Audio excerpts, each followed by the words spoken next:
नमस्कार, hello and welcome to the legal observer. मेरा नाम है मनोज रस्तोगी और आप देख रहे हैं मेरा यूट्यूब चैनल। आज की जो सबसे बड़ी खबर कोर्ट से आनी थी, सुप्रीम कोर्ट से, वो नीट यूजी के मामले पर थी। नीट यूजी का एग्ज़ाम क्या होगा, कैंसिल होगा, रीटेस्ट होगा या नहीं होगा, यही सबसे बड़ी आज की खबर थी।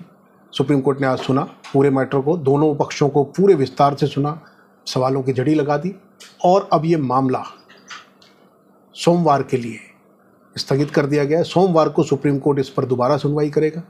लेकिन जो बड़ी बात इसमें हुई है वो ये कि सुप्रीम कोर्ट ने एनटीए को, नेशनल टेस्ट एजेंसी को, कहा है कि पूरे नतीजे को, पूरे रिजल्ट को centre wise, city wise separately वो जाहिर करेगा, जो अभी तक एनटीए ने, सरकार ने नहीं किया था। तो लंबी बहस के बाद ये एक पिटिशनर को सफलता मिली है कि अब एनटीए को रिजल्ट, पहले जो सुप्रीम कोर्ट में चीफ जस्टिस डी.वाई. चंद्रचूड़ जी, मनोज मिश्रा, जे.बी. पारदीवाला, इनकी जो बेंच सुबह से इस मामले की सुनवाई कर रही थी और 3-4 घंटे काफ़ी गहन छानबीन हुई, सवाल जवाब हुए। चीफ जस्टिस और उनके दोनों साथी जजेस ने एक एक तथ्य की गहराई में जाकर जांच की। उसके बारे में पूरी वीडियो में आपको बताएंगे पूरा विस्तार से। आपके मन में जो सवाल है कि क्या कैंसिल होगा नीट, ये भी इसी आदेश से निकलेगा। आप इस वीडियो को पूरा देखिए, समझिए, तो आपको समझ आएगा कि किस तरफ इसकी सुनवाई जा रही है। लेकिन जो आज फैसले लिए गए वो ये थे कि एक तो रिजल्ट उनको डिक्लेयर करना पड़ेगा। हाँ, स्टूडेंट की आइडेंटिटी मास्क करने का, यानी कि स्टूडेंट की आइडेंटिटी रिवील नहीं की जाएगी, जैसा दरख्वास्त की थी सॉलिसिटर जनरल ने। लेकिन जो उनकी कोशिश थी, मिन्नतें करने के बावजूद भी, वो नहीं माना सुप्रीम कोर्ट ने। सुप्रीम कोर्ट ने स्पष्ट कर दिया कि लीक हुआ है और सुप्रीम कोर्ट को ये देखना है कि लीक लोकलाइज्ड हुआ है या वाइड स्प्रेड, पूरे फैला हुआ है। इतना बड़ा इसमें जो सेंटिटी है, कितने बड़े स्तर की लीक हुई है, ये जानने समझने के लिए ही रिजल्ट जरूरी है सामने आना, ताकि centre wise, city wise analysis किया जा सके। We direct NTA to publish the marks obtained by students in the UG NEET 2024 examination, while at the same time ensuring that the identity of the students is masked to preserve identity at the center. We make it pretty. And identity of the students is masked. Something to say. Center, please let them. You see, because that's the basis on which they may be able to perform. They have analyzed some trends, etc. If they can't, they fail. But at least there's a sense of. We are undertaking an exercise, my lord, from the reverse. That now let us see whether there is any, without any material. They have not shown any material of any material. See, what is happening actually, Mr. Solicitor, what is happening is this. In fact, the reason why we were engaging in a very detailed line of inquiry is because the fact that there was a leak, at least in Patna and Hazaribagh, now is a leak. Yeah, but there was a leak in the sense that there was leak. The question papers, the question papers had been disseminated before the exam. That is undoubted. Question which we are now wanting to consider is whether this was only confined to these centers, in which case there's no question of a retest, or whether this was more widespread. Now, the students have a certain degree of handicap because they would never have the kind of data which is necessary to prove. Data goes to the coaching centers, and there are several problems. This is not just students we are dealing with. No, that's right. There's no difficulty. Therefore, we are not saying that you publish we want the students' identity to be masked because we don't want students to be approached. You can have dummy roll numbers, but in a series for those students, so that no student's identity can be diverse. That is sufficient safeguard. But let us see center-wise what was the mark pattern. Yes, that's right. At the end of it, Mr. Kaushik, even if they fail, we will have the satisfaction, they will have the satisfaction of having done their duty. That's right. But if the data does reveal something which has not appeared to us as laypersons, as judges, they will assist us at least. We'll so grateful. Let me discuss. If there is no difficulty, the losses may not. No, that is the difficulty. Ensure that is perfect. But investigation is concealed from us. Result is concealed. The result should be declared in relation to each center separately. My lord, your lordship, This basically, may, why- we will say that this may be, the results will be uploaded by 5 p.m. On tomorrow, on Friday. Great. Let them have an opportunity to, at the end of it, we'll see what to do. the center wise can be deferred till. No, we'll let it be done. Otherwise, you know, we have to see the end of the matter by Monday. Let them, so, yes, Mr. Venkataraman. Let's kindly make it day after tomorrow, because 24 lakh students minutes, it will take time to compile in that manner. Day after tomorrow. Click on the button that you can get. They have already. By Saturday 12 noon. Madras high court की जो report थी उस पर भरोसा कितना किया जाएगा court में, ये भी अभी स्थापित होना है, क्योंकि उस पर सवाल उठाए गए। पिटिशनर की तरफ से ये सवाल खड़ा किया गया कि जो मद्रास IIT के डायरेक्टर हैं वो NTA के गवर्निंग बोर्ड के मेंबर हैं, तो उस पर भी स्पष्ट हुई चीज़ें कि कैसे हैं कैसे नहीं है, वो भी वीडियो में आपको आगे पता चलेगा। तो ये एक बड़ी आज की जानकारी है। तो जैसा कि आप जानते हैं कि जो सुनवाई चल रही है उसमें पिटिशनर, जो सुप्रीम कोर्ट के सामने सवाल है, पिटिशनर की मांग है कि ये एग्ज़ाम दोबारा किया जाए, नीट का एग्ज़ाम रीटेस्ट हो, क्योंकि पिटिशनर ने जो आरोप लगाया है कि बड़े पैमाने पे इसमें धांधली हुई है, पेपर लीक हुआ है। पेपर लीक के संबंध में पिटिशनर ने तमाम जो उनकी दलीलें हैं वो पेश की हैं, और दूसरी तरफ सरकार NTA जो अब CBI इंक्वायरी तो चली रही है, तो सबसे डिटेल्ड जवाब मांगा था, सबसे स्टेटस रिपोर्ट मांगी थी, सबसे पूछा था कि क्या कदम उठाए गए, वो सब जमा हुआ था। तो सरकार ने और NTA ने कल ही दूसरी सेकंड स्टेटस रिपोर्ट भी जमा की थी, उसका भी आज जिक्र आया। तो सुप्रीम कोर्ट को ये तय करना था, जो सुनवाई थी, कि क्या नीट की एग्ज़ाम की दोबारा जांच हो, और उसके लिए उनका दलील, उनकी जो क्राइटेरिया था, उनका जो मापदंड है वो ये कि कितने पैमाने पर, किस स्केल पर धांधली हुई है, किस स्केल पर लीक हुआ है, और जो सरकार कह रही है कि क्या उसमें से वो लोग चिन्हित करके अलग निकाले जा सकते हैं। सरकार का तो यही दावा है NTA का कि साहब बहुत लोकलाइज लेवल पे हुई है, 2 ही सेंटर पे हुई है, 2 ही विद्यार्थी इसमें शामिल हैं, उनको हमने चिन्हित कर लिया है, और पूरा जो बड़ा, यानी इतना बड़ा इम्तहान है जिसमें 24 लाख लोगों ने पर्चे भरे थे, 23 लाख लोगों ने वो अपीयर हुए, और 1,08,000 के करीब लोगों की जो टोटल नंबर ऑफ सीट्स है देश में मेडिकल की, उनका चयन इसके जरिए होना है। तो उनका कहना था साहब इतने बड़े इम्तहान को केवल इस आधार पर कि ब्रीच हुआ है, वो तो लीक ही नहीं मान रहे थे। खैर आज तो ये भी कंफर्म हो गया कि लीक हुई है।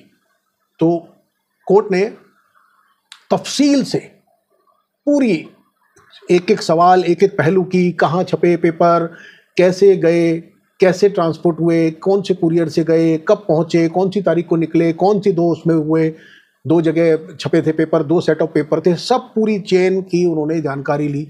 जो पॉसिबल लूपहोल्स हो सकते हैं, जो पिटिशनर का आरोप था, उस सारे आरोप को समझने की पूरी कोशिश की। पूरा दिन भर सुनवाई हुई, ऐसे सवाल पूछे गए तीखे जिसका जवाब कई बार NTA फंसती दिखाई दी।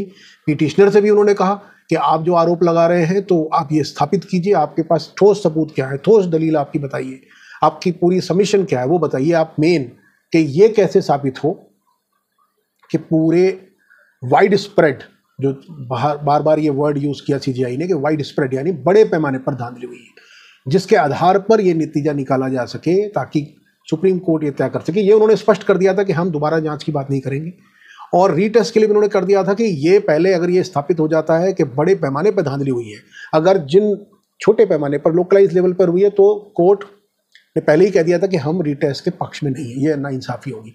लेकिन अगर ये साबित नहीं हो पाया कि पैमाना छोटा था, लोकलाइज था, तो फिर इसके अलावा कोई दूसरा चारा नहीं है। जो NTA की दलील है, जो उन्होंने सरकार से पूछा था, जिसके तहत मद्रास IIT को दिया गया था डेटा एनालिसिस का काम, जिस पर भी आज सवाल उठे, बहुत सवाल उठे, वो भी बताएंगे आपको।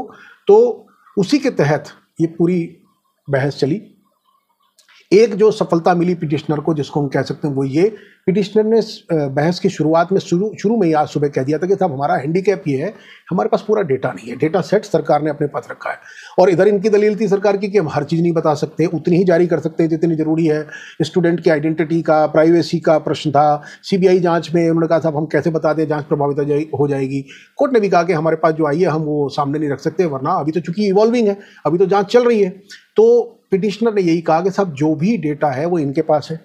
उन्होंने एक बड़ी आपत्ति रखी कोर्ट के सामने, जिसमें NTA थोड़ा सा बैकफुट पे नजर आई, अभी वो डिटेल में जाएगा मामला।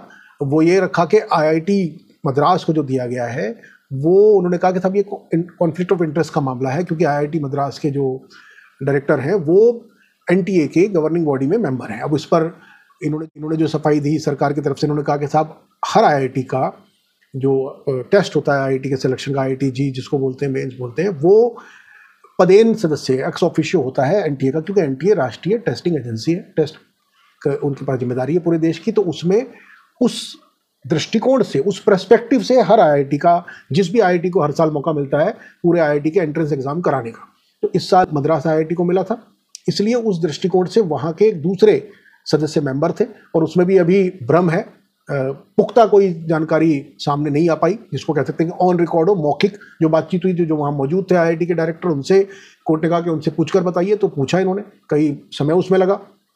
और ऐसे कई मौके आए, एक नहीं ऐसे कई मौके आज की सुनवाई में आए जहां NTA के पास जवाब नहीं था। मसलन NTA से पिटिशनर के आपत्ति के बाद पिटिशनर का जो सवाल था NTA से पूछा गया, कोर्ट ने पूछा, पारदीवाला साहब ने भी उसमें दखल दिया, मनोज मिश्रा जी के भी सवाल थे और चंद्रचूड़ जी तो कह ही रहे थे, उन्होंने तो अपने पूरे 3 सदस्यीय बेंच की तरफ से पूछा कि भाई ये जो 1,08,000 का जो एक आंकड़ा निकल कर आया, जो पूरी सीट्स हैं देश में 56,000 के करीब सरकारी हैं और बाकी 52,000 के करीब प्राइवेट हैं, तो टोटल 1,08,000 स्टूडेंट सेलेक्ट होंगे जो मेरिट में आए हैं।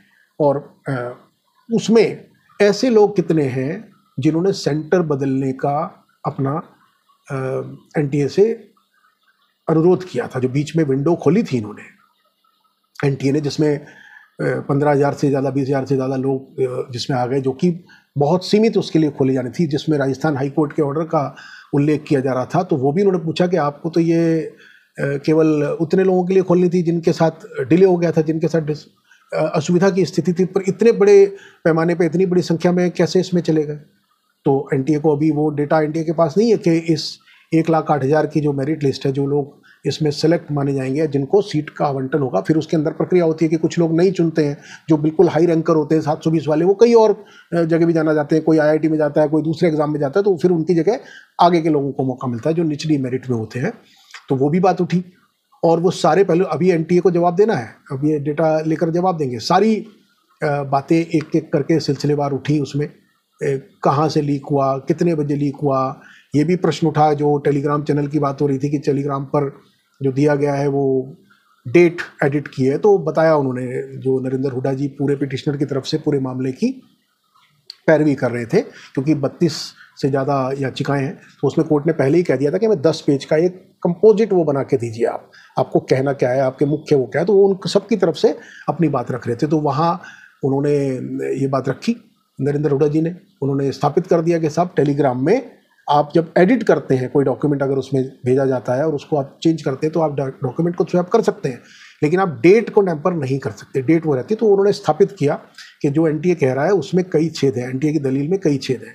और डेटा वाली बात पे तो उन्होंने बाजी मारी ली, क्योंकि उन्हीं की ये दलील थी कि साहब हम जो भी बात कह रहे हैं, हमारे पास हैंडीकैप ये है कि हमें वही डेटा मिला है जो NTA दे रहा है, उस डेटा के अंदर हम बता रहे हैं कि गलत क्या है, सही क्या है, इनकी बात में कितना हुआ है। हमारी आपत्ति है कि हमें जब तक पूरा रिजल्ट ना मिले तो हम कैसे साबित करें। हमने जो बात कही है कि भाई इम्पार्शलिटी के लिए, निष्पक्षता के लिए, क्रेडिबिलिटी के लिए ये जरूरी है कि दोबारा टेस्ट हो, तो वो हमारा इसीलिए है क्योंकि हम ये कह रहे हैं कि ये बड़े पैमाने पर धांधली हुई थी, सिस्टमेटिक फेलियर भी था, जिसको NTA ने नहीं माना, जिसको SG साहब यानी सॉलिसिटर जनरल सरकार की तरफ से वो डिफेंड कर रहे थे, और NTA की तरफ से वहाँ नरेश कौशिक जी थे जो वहाँ मौजूद थे, सीनियर एडवोकेट, जो बचाव की बात कर रहे, जो उनकी तरफ से पैरवी कर रहे थे और उनका बचाव कर रहे थे, उनकी तरफ से जानकारियाँ रख रहे थे। तो कुल मिलाकर केस जो बनाने की कोशिश हुई है सरकार की तरफ से, NTA की तरफ से, वो ये है कि साहब ये आइसोलेटेड मामला है, केवल हजारीबाग में हुआ और पटना में हुआ, वहाँ भी गिरफ्तारियाँ हो गई हैं, वहाँ भी आइडेंटिफाई कर लिए गए हैं, गोधरा में हो नहीं पाई, गोधरा की जो बात इतनी बड़ी कही जा रही है वो हो नहीं पाई, वो केवल कोशिश थी, अपराध था, ब्रीच थी, ठीक है। और बहादुरगढ़ का जो जिक्र आ रहा है कि जहाँ एक ही सेंटर से निकले थे, बोले साहब वो तो कैंसिल ही हो गया, वो तो रीटेस्ट दोबारा करा दिया गया। ग्रेस मार्क, बोले साहब वो भी कैंसिल कर दिए गए, तो दोबारा टेस्ट हो गया। तो कुल मिलाकर के उन्होंने कहा कि ये एक प्रयास था उसकी सेंटिटी को इन्फ्लुएंस करने का, तो वो रोक लिया गया, तत्परता से कार्रवाई हो गई, चीज़ें आ गई। और ये जो पेपर ब्रीच हुआ है, जिसको लीक नहीं मान रहे थे, वो अपनी कार्रवाई के तहत हुआ है कि वहाँ मिसक्रिएंट्स ने, असामाजिक तत्वों ने मिल करके पेपर को, जो उन्होंने सीसीटीवी का हवाला दिया कि हमारे पास सीसीटीवी है, पहले दोनों बॉक्स यहाँ रखे थे, फिर इतने बजे हो गया, जिस दिन पेपर था उस दिन सुबह सुबह हुआ। अब कोर्ट ने इस बात पर हैरानी जताई है, उन्होंने इस बात पर अभी यकीन नहीं किया। उनका सवाल हैरानी भरा, आश्चर्य भरा कि 45 मिनट में कैसे हो सकता है। तो एसजी साहब ने दिया उसका पूरा डिस्क्रिप्शन के साथ। 8 लोग बैठाए गए थे, 8 प्रॉब्लम जो पेपर सॉल्वर होते हैं माफिया, वो 8 लोग लगे हुए थे, और इसलिए उन्होंने जो है मिल करके सारे उसको सॉल्व किया। लेकिन ये गले से उतरी नहीं, ना हमारे उतरी है और ना ही ऐसा लग रहा था कि बेंच इस बात से बहुत कन्विंस नजर आई है। लेकिन ये भी बात सच है कि अभी तक पिटिशनर की तरफ से ऐसा कोई अकाट्य है जिसके सामने फिर कुछ कहा ना जा सके, ऐसा मजबूत कोई सबूत सामने नहीं आ पाया है पब्लिक नॉलेज में, क्योंकि ओपन कोर्ट की सुनवाई थी, सब लाइव पे देख रहे थे।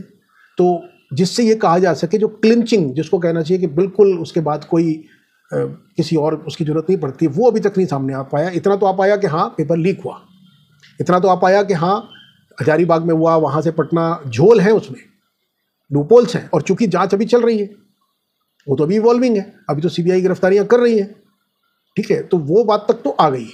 अब ये जो आज बात उठी है, ये एक बहुत कंक्लूसिव बात हो सकती है, और उसी से आपकी इस सवाल का हल निकलेगा। कोर्ट भी तो उसी पे जाएगी। कोर्ट ने पोजीशन क्लियर कर दी है कि भाई वो चिंतित है, गंभीर है, संवेदनशील है, वो मानती है, और वो फैसला तभी करेगी जब उसके सामने ऐसी कोई चीज़ आ जाएगी कि हाँ एग्ज़ाम बड़े स्तर पे प्रभावित हुआ, यानी पेपर लीक हुआ। जैसे अब ये दलील थी कि साहब बटा पेपर, तो उन्होंने कहा कि भाई देखिए, जो लोग पेपर लीक कर रहे हैं वो पैसे के लिए कर रहे हैं, तो वो बिना पैसे लिए तो करेंगे नहीं, कि वो तो उन्हीं को देंगे ना जिनसे उन्हें पैसे मिलेंगे। टेलीग्राम पर बिना पैसे लिए वो क्यों बांटेंगे, क्यों सर्कुलेट करेंगे? उनका मोटिव तो पैसे कमाना है। तो वो दोनों तरफ की बातें आई उनकी कि भाई अगर हमें ये पता चल जाता है कि ये कई दिन पहले, ये भी एक बात थी कि लीक का टाइम कब है, लीक कहाँ पे हुई, जो उन्होंने पिछली बार भी मांगा था, तो आज भी उस पर बात घूम रही थी। एनटीए ने बचाव में कहा कि साहब ये जो है ये बाद में वीडियो सर्कुलेट हुई है। अब इन्होंने साबित कर दिया कि साहब ये टेलीग्राम में तो ऐसा हो नहीं सकता, तो पॉसिबल लीक या तो 3 तारीख को एग्जाम से पहले हुई है, या जिस दिन एग्जाम था उस दिन सुबह हुई है।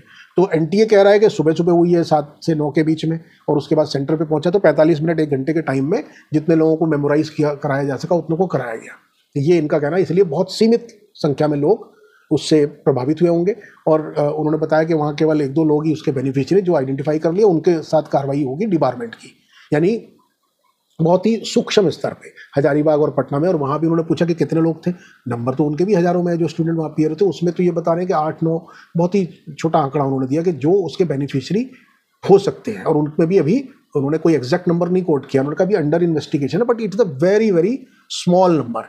ये दलील एनटीए की तरफ से मेहता साहब ने दी, और जाहिर है वो सरकार का बचाव ही करेंगे, इसमें कोई आश्चर्य की बात तो है नहीं। वो थोड़ी कबूल लेंगे कि सब ऐसा होगा। वो तो एसबीआई के मामले में भी आपने देखा, भाई उनकी तो ड्यूटी है, आप उनसे कोई पर्सनल वो नहीं कर सकते, उनका काम है, उनकी नौकरी है, ये सरकार का बचाव करना है। तो जितने भी उनके पास रास्ते होंगे बचाव के, उसी के बीच में उनको अपना बुद्धिबल इस्तेमाल करके, अपना इंटेलेक्ट, अपना हुनर, अपने दाव पेच, अपने जो वकालती जिसको टैक्टिक्स कह सकते हैं, वो जितने उनके पास हैं उतना इस्तेमाल करके उनको निकलना है, ये उनका पक्ष है। और इधर पिटिशनर की जो दलीलें हैं उसको उन्होंने वहाँ सफलता हासिल की कि भाई हमें आप रिजल्ट दिलवा दीजिए, और सीजीआई साहब ने आखिर में उससे उस बात से वो कन्विंस नज़र आए। बहुत कोशिश की हमारे मेहता साहब ने, बहुत ही कोशिश की। मतलब जिस समय सीजीआई साहब ऑर्डर डिक्टेट कर रहे थे उस समय हर बार उन्होंने कहा कि ये मत करिए, सेंटर मत कराइए सर, सेंटर में इसको डेफर कर दीजिए, इसको डेफर कर दिया आखिर तक। लेकिन सीजीआई साहब ने आखिर में कह दिया कि देखिए ये तो देना पड़ेगा, अब ये एडमिटेड है कि लीक हुआ है, तो यकीन ओपन कोर्ट में है, इनको भी यकीन हो जाएगा, पूरे देश को यकीन हो जाएगा कि भाई धांधली वाइड स्प्रेड नहीं है, लोकल है, आप और वो उसके लिए ज़रूरी है। तो इसमें क्या आपत्ति है, आप दे दीजिए, आप स्टूडेंट की आइडेंटिटी मास्क कर दीजिए, उनका रोल नंबर जो है दूसरे डमी रोल नंबर डाल दीजिए उस पर, उनके ओरिजिनल रोल नंबर छोड़ दीजिए, बाकी आप बता दीजिए। लेकिन सेंटर वाइज तो देना पड़ेगा। बहुत कोशिश की एसजी साहब ने कि सेंटर वाइज ना देना पड़े, सिटी वाइज ना देना पड़े, लेकिन अदालत ने अपने आदेश में इस बात को स्पष्ट कर दिया, तो अब देना तो पड़ेगा। इतना ही हुआ कि पहले उन्हें कल शाम तक करना था, शुक्रवार शाम तक, लेकिन एनटीए की तरफ से वकील साहब ने, जो कौशिक साहब ने कहा था 23 लाख लोगों का रिजल्ट है तो हमें 1 दिन दे दीजिए, तो कोर्ट उस पर मान गई। अब शनिवार को दोपहर 12 बजे तक वेबसाइट पर इनको डालना है। ये है पिटिशनर की क्लिंचिंग विक्ट्री अगर आप कह सकें आज की। उसमें विक्ट्री इस सेंस में, मतलब ये भी दुखद है, इसमें विक्ट्री तो है नहीं असल में। पेपर दोबारा होगा तो भी हमारे देश के लाखों नौजवानों की हार है। देश के ऊपर ये एक बड़ा कमेंट है, कलंक है, तमाचा है दोनों ही स्थितियों में। लेकिन न्याय के दृष्टिकोण से कि न्याय तो हो कम से कम, उसमें वो लोग ना घुस जाएं।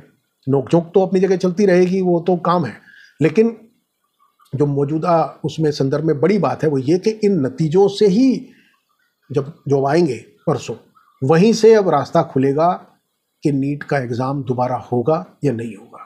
क्योंकि पिटिशनर के पास भी फिर तर्क नहीं होंगे। यदि अब सामने आ जाएंगे, अब सेंटर वाइज और सिटी वाइज आपको मिल रहे हैं, भले ही डमी नंबर हो 1 2 3 4 5, लेकिन अगर उसमें ऐसे आंकड़े सामने आते हैं जो हैरानी जताते हैं, असामान्य हैं, अनयूजुअल हैं, और उसमें बहुत ग्लेयरिंग डिस्पैरिटी है, बहुत बड़े स्तर की उसमें धांधली दिखाई देती है कि किसी सेंटर से एकदम जो बातें अभी आ रही हैं कि इतने एक जगह से आए, उतने एक जगह से आए मेरिट में, जो जिसका आज भी जिक्र हुआ कि पिछले 3-4 सालों में कितने लोग एग्ज़ाम में बैठे, उनमें से कितने लोग मेरिट में पहुँचे, और 720, 719, 718, मतलब उस हाई रैंकिंग की कभी इतने होते नहीं थे। तो वो उसी से तो पता चलेगा कि कहाँ पर धांधली का वो दिखाई दे रहा है।